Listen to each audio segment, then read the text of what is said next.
wrestling. Hello, and welcome to Easter Fired. I'm Brian. Mel, Hello. and this is the November 6th, 2002 pay-per-view for TNA. It's also their 20th, I think. So, happy 20th anniversary, 20th pay-per-view anniversary, I suppose. This also makes this our 20th show. It does. All right, so speaking of anniversaries, it's really good when I got my mind on it. There was highlights at the beginning of this with the NWA anniversary event, including showing us that Jorge Estrada won the North American Championship, Yay, Jorge. which will never be mentioned again on TNA programming. Yeah, he's not even allowed to come out with a belt because that's not what's in the agreement. So he is an NWA champion, but he's not a champion in TNA. Okay. Yeah, I know, it sucks. Goldie with Bruce. Lenny Lang is back. She asks to borrow Bruce's boots. He says no. Gets called a bitch. I like the boots. They're cute. Apparently, the Rainbow Express is back together. I don't know why. I don't know what happened. I was pretty sure Lenny Lang was out for an injury, even though they're playing it up like they had a lover's quarrel. So, consistency, whatever. Consistency be damned. Match number 1. Jorge Estrada versus Bruce. I guess it's just fitting. We just learned about, the title Jorge won, and we saw Bruce. I did know that Lenny so far has done nothing but eat since he's come back, because he had a sucker backstage and is now eating a banana on his way. Suggestively. Apparently, this is just a singles match, but they make us aware that apparently if Jorge wins, Priscilla gets the Miss TNA title, even though it's not a championship and it's not sanctioned. Mind you, Priscilla originally had it anyway. Yeah, but she was called someone different, so we're going to treat it like it's a different person entirely. Oh, is that how we do that? Pretty much. Oh, okay. We get a spot where Priscilla is distracting the ref, and then Lenny gets involved, hitting a top rope drop kick on Jorge, who is on Bruce's shoulders. Sort of giving him a power bomb, but he doesn't get the pin on that one. I mean, he goes for a pin, but I think he kicks out. Jorge continues. What he's been doing a lot lately is basically him overcoming the odds on situations where that's happened multiple times now. He's always puts up valiant efforts, and he always looks good doing it. Lenny tries to get involved to break up the pin, but Jorge catches him and does a suplex. Actually, doing this, he actually has both men pinned. Because he's got Bruce pinned with his legs and Lenny pinned with a bridge. And but they do manage to kick out, but that was really cool to see. It was. Overall, it was a good match. There's some athleticism Bruce I didn't expect. He does a flip over the top rope to do a sunset flip power bomb onto the floor. But Estrada blocks this and turns it into a Hurricane Rana, which I thought was pretty cool. For a distraction, Priscilla ends up slipping into the ring and kissing Bruce to make him gross him out. This pisses off Lenny. He runs around, grabs her. Bruce comes out as well to confront her about her doing this, which gives Estrada a chance to leap onto both of them. Some stuff happens. Bruce goes to charge her again. We see that he literally slips on the banana peel from the banana Lenny was eating earlier, so we get a cartoon pratfall with the banana peel. And then this apparently knocks Bruce out entirely for a count-out victory. Though apparently even the ref is like, since it was not intentional, Bruce gets to keep the Miss TNA title. I don't know. It was silly. Jorge wins via count-out. Hey, Jorge. We go to Goldilocks again, this time with Sonny Siaki. She looks blatantly sick of him. Not so much as grossed out as she was with the Dups, but she is definitely annoyed with him. I don't blame her. Basically just talks about how he is going to be a top guy and future of the company and stuff like that. The business, whatever. Yeah, it's pretty standard. Match number 2, BG James versus Sonny Siaki. This is the next of the qualifier matches to go to the finals for the chance at the title, right? Pretty sure. I think so. Yeah. James comes out. He has the mic. He also there was a normal shtick, but he does call Siaki cocky Siaki, which I thought was clever. I know. I wish I came up with it. Match opens up with James in control. Siaki takes control after a little bit. Seems to want to work on James's leg. He's been doing a lot of this, working a specific part of the body, sort of tactic lately. I don't know. It made a lot of sense in the one match against Jerry Lynn where he had the knee. I think it was just coincidental in the last match with Jerry Lynn, where he was working the neck. In this one, I think this more has to do with how limited James is in the ring, limiting the people he works with. Like, this is Siaki's workaround for the fact that James cannot work with him in the style that Siaki is good at. You know what I mean? Yeah.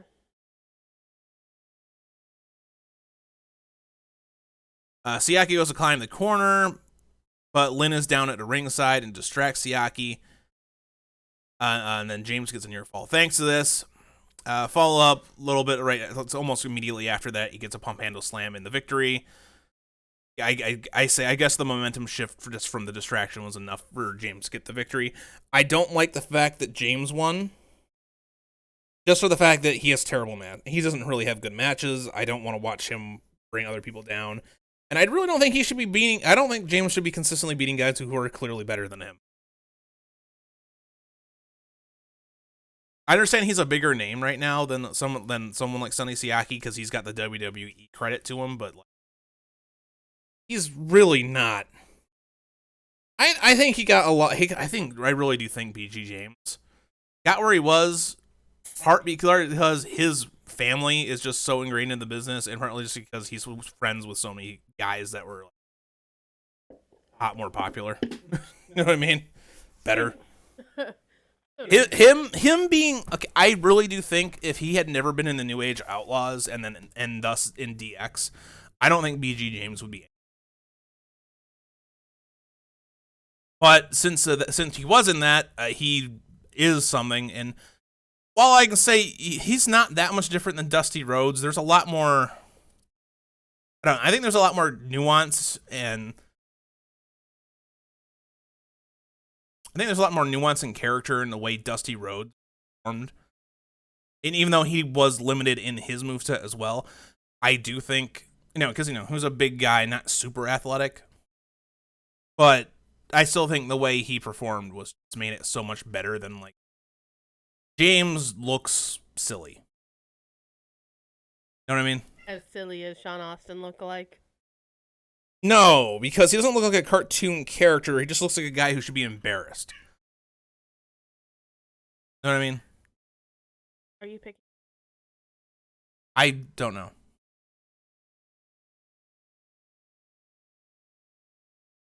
I didn't pick up what you just said, but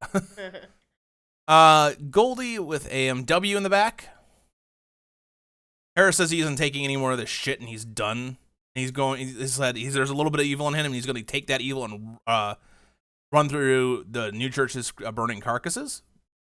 He's really fired up. Yeah, extremely. Storm, who has been pacing up to this point, takes over the comments. He basically drops his silly cowboy gimmick partway through this promo. He was going to call them buckaroos, and then I think he goes, he's like, sons of bitches or whatever he said instead. Yeah, I don't remember. Yeah, he's just like, I'm done playing up the cowboy, and I'm going to kick their asses. Yeah. And he even drops his future well-known catchphrase for the first time, sorry about your damn luck, which was awesome. Because that's what he gets known for later, when he's world champion and shit. Obviously, before I'm even... I have the benefit of knowing, 10 years from now, he's one of the top guys in the company.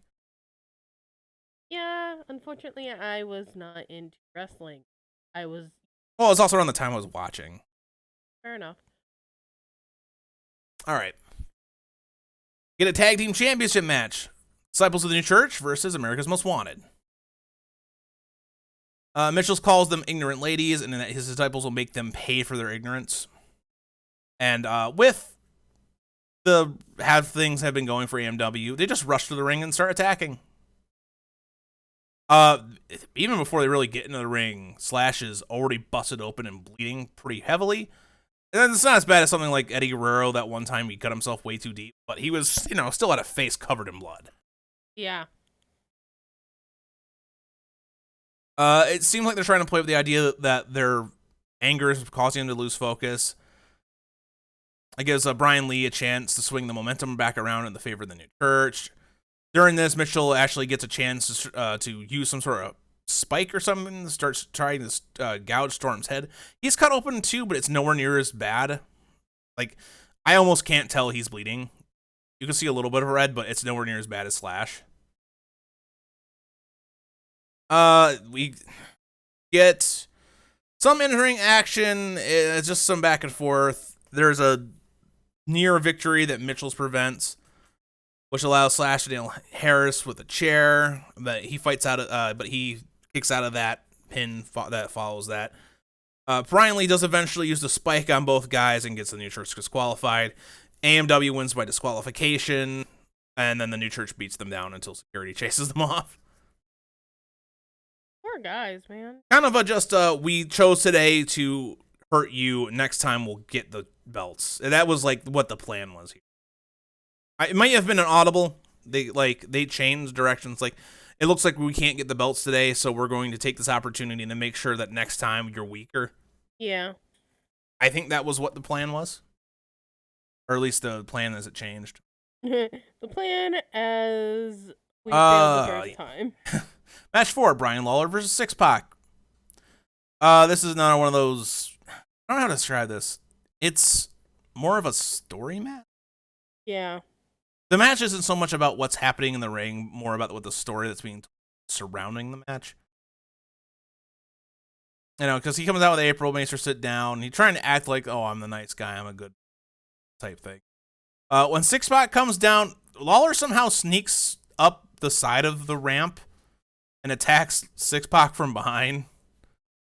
He beats him up in the ring, tries to get April to slap Pac. She refuses. He tries a second time. He's confused why she keeps refusing, because I got 6-Pac a chance at mount a comeback. He misses the hip hop drop. That's okay. After he misses the hip hop drop, 6-Pac's actually able to get his comeback going. He slips out of the ring and takes a moment to kiss April again, which incenses Lawler. Lawler gets control back over again, gets 6-Pac to the corner, tries to get April to come up and do something. I don't know what his plan was in the corner of the... I don't know either. But this gave Pac enough of a chance to hit a low blow and then the axe fracture to win, and then he drags April away with him, taunts Lawler about it. And then Lawler has a fake heart attack, which I actually wrote down as the most overacted heart attack I've ever seen. He is such a comical person. Yeah, he was grabbing his chest, like jerking around. Like, I can't even do it justice because he is just so perfectly cartoonish. He picked the wrong profession. He would have been okay. Him and like Jim Carrey would have been great as like a duel. Yeah. Because you'd have these two guys that are like living cartoon characters. Yeah. Like I said, he chose the wrong profession. Unfortunately. Yeah. And there's no going back now. Unfortunately. Yeah, that is a definite unfortunately. Okay. I know we're kind of just breezing through this. I don't know. There's not much to say about this show. Not a lot pissed me off. Not a lot like overly impressed me. It was just a pretty good show. It's really the only way I can say it. You know what I mean? I will admit we did not stop the show partway through just because he got angry. No, we did because we had other things to do. Watch the rest later. Yeah. Okay, we have a sit-down interview today with The Truth. So it really just comes down to he's basically the truth is like I'm sick of Mr. Wrestling and Mike Tenay is one of the only people I trust. So I have this contract that Bob Armstrong gave me for a title match, and Mr. Wrestling 3 just has to come sign it, and he can have his title shot because apparently that's what he thinks. Mr. Wrestling. After this, Jeff Jarrett comes down to the ring, calls Tenay in, and now we're kind of teasing the idea that Jeff Jarrett actually was lying. He actually is Mr. Wrestling 3. Except we're pretty sure. Oh, well, Brian's positive of who it is. The audience at this point in time, without looking it up, is pretty sure that we have seen Jeff Jarrett and Mr. Wrestling in the same thing, or at least too close to be him. Yeah, but still. It's an open contract, so he basically can sign it. He can just accept the idea that he's Mr. Wrestling 3, whether it's true or not. But he doesn't do this. He actually tears it up instead. He's just like, I have waited and waited to get my shot at the title, and I'm going to win this tournament and do it, and I'm not going to let someone else sneak in and get this shot before me. Which, you know what? Right now, Jeff Jarrett's kind of in between face and a heel. Like, this story, Mr. Wrestling 3, he's kind of a face. His fight with Kurt Hennig, he's really a heel, so I don't know. I don't know. The one now, like, the one in this episode, I remember I looked at you and went, which one was the face again? It doesn't feel... They do a really bad job sometimes of telling us who really is the bad guy in these matches. We get a X Division 5-men tables elimination match with the winner getting a X Division title shot. We had to rewind this at some point in time at the beginning because we did not hear what type of a match it was. It was 5-man. What was it? 5-man, 5-way, and I didn't catch match. It's like, I'm sorry, what? Did you sneeze? I thought he said Chibble. I thought he said Chibble's match, and I'm like, what the fuck are Chibbles? Did you sneeze? What was that? Enunciate. But that's funny because Jeremy Borash is usually pretty good at that. I know, right? But no, I figured out he said tables before we got into it. Before I saw the tables. No, we had. But it is 5 men: the Kid Cash, Jose and Joel Maximo, Tony Mamaluke, and Ace Steel. Though before Ace Steel gets out there with the other, Mamaluke rushes the ring and attacks Cash immediately, starting it before Ace Steel gets out there. Yeah, we were confused. I was like, I thought it was 5-man, and. Yeah, no, Ace Steel eventually does run out.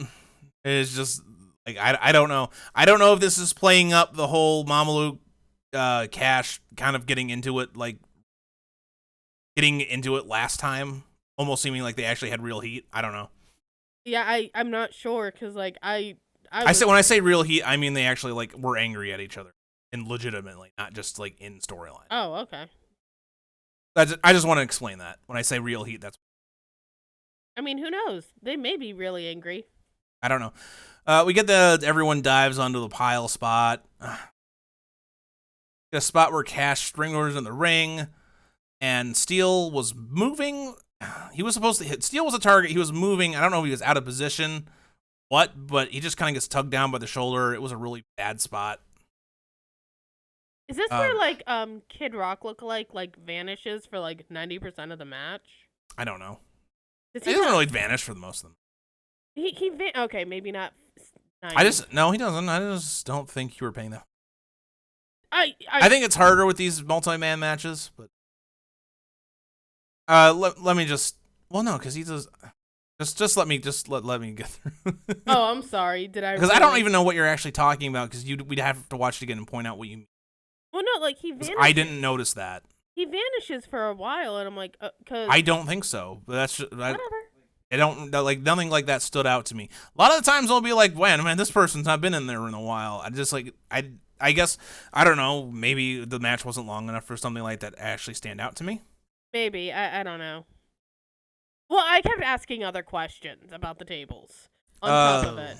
I guess I might have been distracted by that as well. Get a table. Okay, first elimination, table laying in the corner, and then someone does a spring DDT to put Steel through it. I don't remember which Maximo it was, but it was one of them. with a set of tables set up outside the ring right next to each other. Mamaluke gets laid on one by Cash, and then one of the Maximos leaps off and puts him through it, eliminating Mamaluke.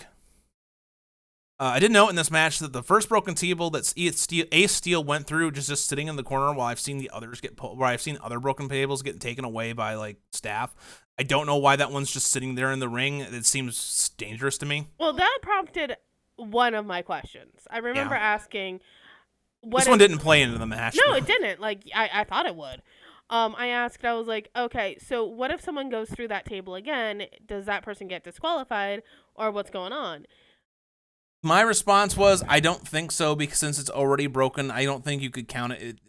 Even if you broke it further, I don't think it would count. You know what? Maybe because like I don't think you could fairly say they put them through that the same way they put them through in like other tables. Maybe someone could actually answer my other question that I had about the like hitting someone with the table, like picking it up and like. This is something, as I said, if I had gone into wrestling, this is probably one of those things where I would have suggested. Because like a spot I thought of, like if I had worked WWE with like the Big Show, was like the idea of me trying to ram the table in him and him using his knockout punch, but he punches through the table. But since I was throwing the table at him and he went through it, he loses. But I don't know. I don't know. That might give me the answer though, if that would count as an elimination. You know, this is what we're going to do one day. I'm going to write a letter to some wrestling company, I don't care which one at this point, and ask these really needed questions. I need an answer. What happens in this circumstance? I smack someone over the head with a table and the table breaks.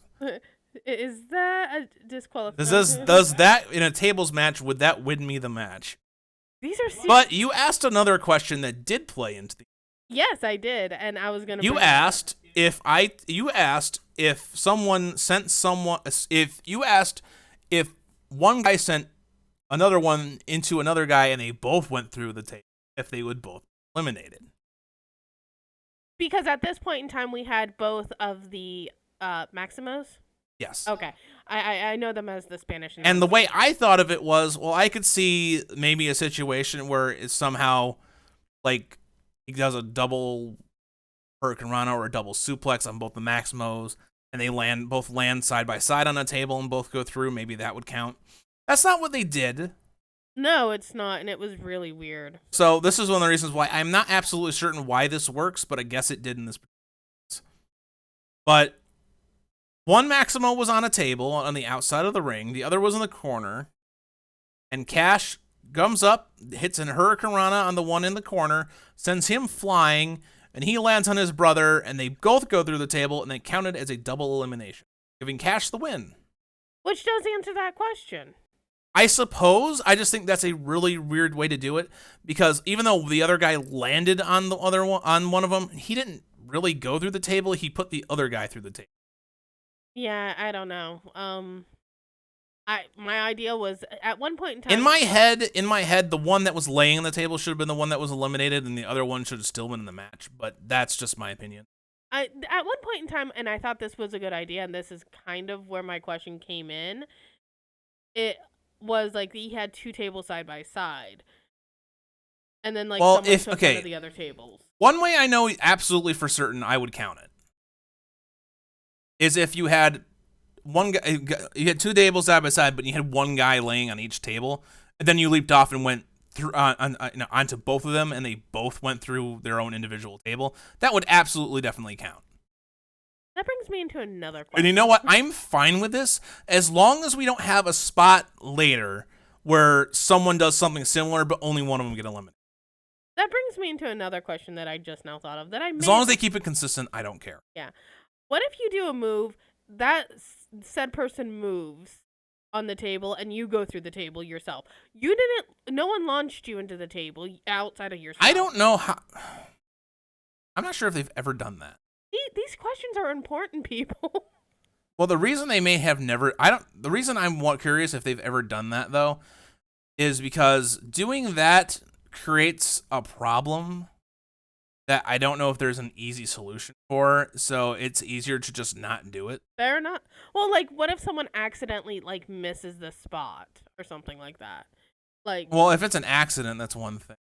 It was for a while there was a theory that like when Sheamus won, he won a tables match against John Cena and thought it was a botch. I don't know if that's true, but like it didn't look great. like I said, important questions come up now. It means I'm paying attention though, so I mean, Give you credit for that. yeah. See, would you rather me not ask questions and just like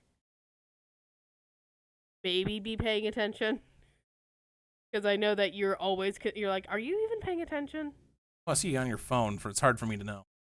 I am a multitasker. I am a mother, thank you. Okay, well, let's just move on. Sorry.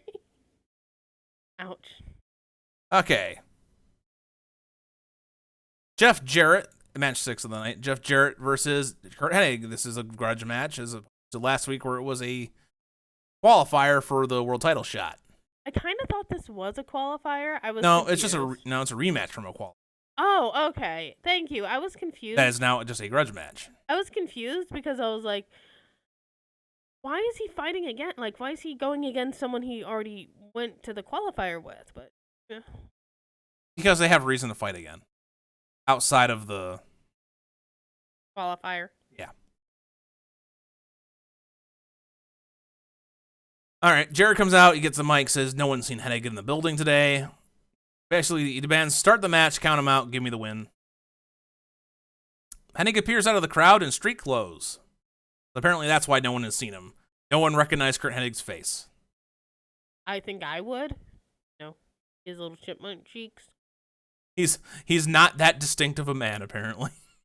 So mean. He could just sit in the audience and no one notices. Jeez. Talking about true fans over here. They brawl through the crowd, hitting each other with objects. Hennig's using his belt to choke Jarrett as they travel through. Hennig knocks out a couple refs. Eventually, they get to the ring, and a third ref comes out, and before Hennig can do anything to him, he just disqualifies Hennig and gives Jarrett the win. So, like, this night was like disqualifiers match central. Count out, disqualifications. Yeah. All I'm saying. That should piss me off, but they're telling us the story being told is fine. I'm not mad at it. Maybe a little bit too much in one night, but fine. And admit it, you're a little annoyed that they didn't leave this match for last so that you could be like, oh, Jeff Jarrett's dead. Well, it's already too late to do the joke. True. We had the 2 weeks in a row where I'm like, this would have been a great running gag, and we've abandoned that already. So it's not really worth. He's sad. It was a joke I didn't know I wanted until it came up and it was taken away from me. So sad. Match 7 is an X Division Championship match, or X Division title.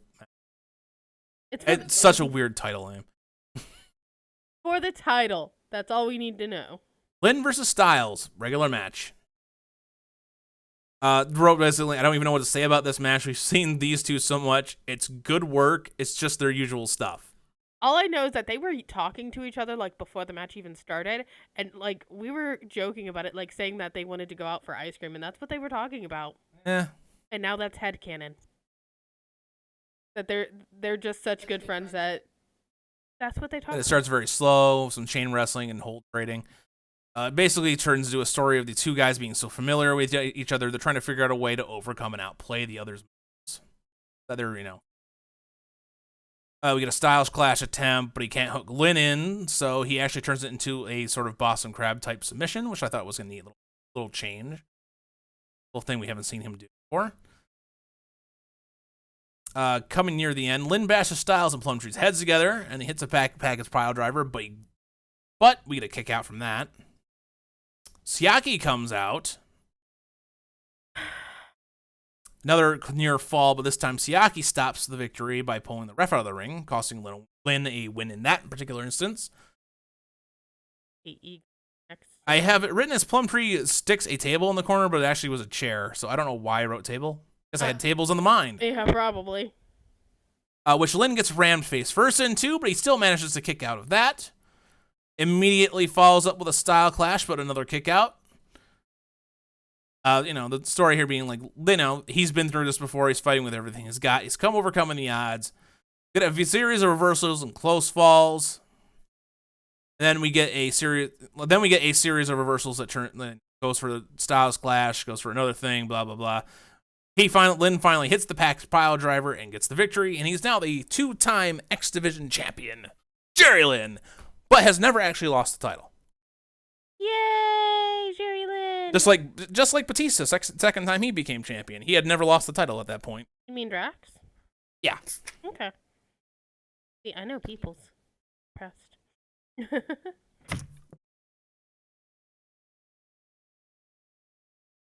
Anyways,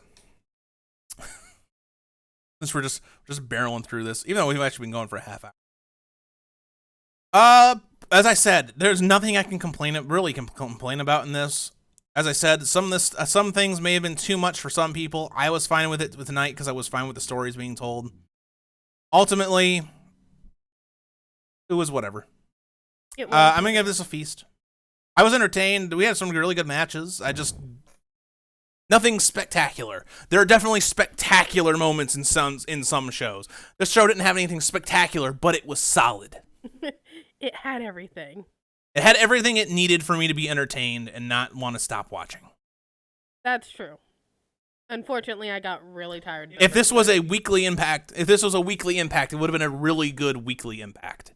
Wasn't this a weekly Impact? No, I mean like when they had their television show and then the monthly pay-per-views. Oh, okay. Okay. Like if this was 3 years down the line and this was a weekly Impact, this would have been a really good weekly Impact. Okay, I'm sorry, I misunderstood. I understand. All right, so I know you're gonna want my thought. Yeah, go ahead. All right, so I am gonna give this a feast because Estrada won, and I like Estrada. Egomaniac lost, and I hate Egomaniac. And Oodles and Noodles won, and he's like my favorite. I've slowly beginning to notice that her feasts and fires are more depending upon what happens with her favorites, whereas mine's both on show and match. Well, obviously, some of us have our priorities set straight. Oh no, because it's I'm sitting here I wanted Siaki to win because I don't want to see BG James in another match in this tournament. Yeah, but I actually like Oh You Didn't Know, and I don't know why. I think. Though I guess if Jeff Jarrett's the one that goes to the finals, I guess I don't know how him and Siaki would have worked. So I don't know. Yeah, that might have been why they had it like that too. But yes, so I give this a feast because my favorites won. And my least favorites lost. Oh, we forgot to mention that the Brian Lawler and Six-Pac match was a qualifier match. Oh, whoopsies. Oh, well, now you know. And knowing is half the battle. Sorry. Either way. Have a wonderful night, everyone. Thank you for listening. Like, comment, and subscribe, and keep on wrestling. Have a wonderful night.